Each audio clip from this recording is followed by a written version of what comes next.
Seorang pria sampai nekat sembunyi di plafon saat digerebek sedang asyik bersama mahasiswi di kamar kos, Selasa, 17 Februari 2026, malam di wilayah BTN Manakara, Kabupaten Mamuju, Sulawesi Barat.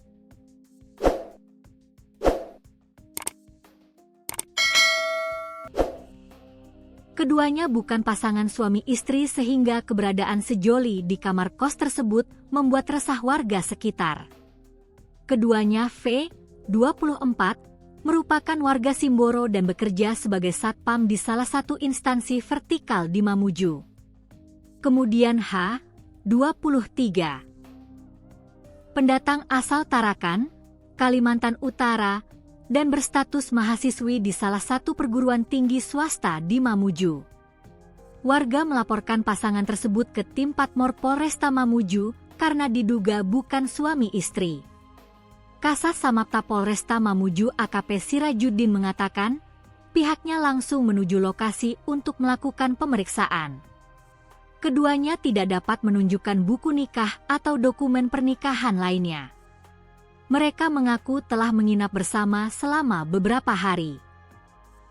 Saat petugas tiba, V diduga panik dan berusaha melarikan diri. Kasih Humas Polresta Mamuju, Ibda Herman Basir, mengatakan V memanjat dinding dan bersembunyi di celah plafon rumah kos. Ia saat itu hanya mengenakan celana pendek. Petugas sempat membujuk V untuk turun. Setelah itu, V menyerah dan diamankan bersama H ke Mapolresta Mamuju. Ketua RT BTN Manakara, Muh Awal, membenarkan adanya laporan warga.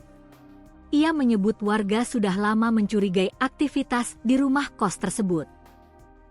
Warga juga mengaku resah karena kejadian itu terjadi menjelang bulan suci Ramadan.